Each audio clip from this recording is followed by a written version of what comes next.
Hello friends, movies all অ্যাবাউটে আপনাদের স্বাগত। শাহিদ কাপুর কৃতি সানন অভিনীত তেরি বাতোঁ মে ऐसा উলঝা জিয়া মুভিটি গতকাল রিলিজ করেছে।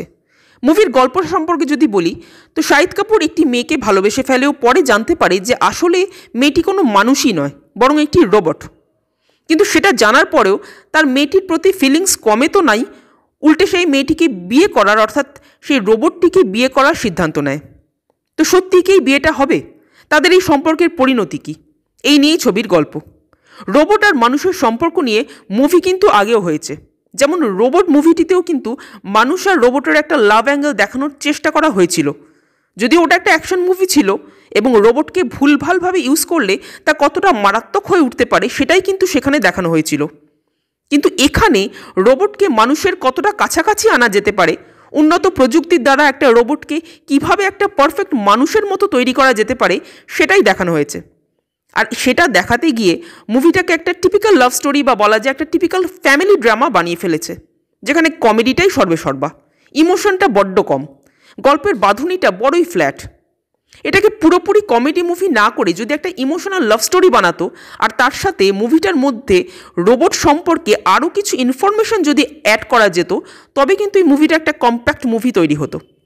কিছু কিছু জিনিস এই মুভিটার খারাপ লাগেনি অবশ্য, যেমন শাহিদ ও কৃতির অভিনয়, দুজনেই বেশ ভালো অভিনয় করেছেন। বিশেষ করে লাস্টে যে টুইস্টটা আসে সেখানে রোবট হিসেবে কৃতির অভিনয় কিন্তু বেশ ভালো। আর একটা যে জিনিস ভালো লেগেছে তা হলো পুরো মুভিতেই নানান রকমভাবে, কখনো ডায়লগের মাধ্যমে কখনো সিনের মাধ্যমে এটা বোঝানো হয়েছে যে রোবট আলটিমেটলি রোবটই হয়। একটা সিনে দেখানো হবে যে ধর্মেন্দ্র অসুস্থ হয়ে পড়েন এবং শাহিদ কৃতিকে অর্থাৎ রোবটকে বলে যে গাড়ি চালিয়ে নিয়ারেস্ট হসপিটালে নিয়ে চলো শর্টকাটের মাধ্যমে। কৃতি যে হসপিটালে নিয়ে যায় দেখা যায় সেটি একটি পশু চিকিৎসালয়। অর্থাৎ একটা মেশিনে যতই আমরা ইমোশন ইনপুট করি না কেন, মানুষের মতো যতই বানানোর চেষ্টা করি না কেন, আলটিমেটলি সেটা কিন্তু একটা মেশিন। এই মুভিটা একটা হালকা একটা কমেডি বেসড লাভ স্টোরি বলা যায়, যেটা ওয়ান টাইম ওয়াচের জন্য ঠিক আছে। 2.5 ঘন্টা আপনি বোর হবেন না, হাসবেন, এনজয় করবেন, দ্যাটস ইট। খুব সিরিয়াস বা ইমোশনাল মুভি কিন্তু এটা নয়।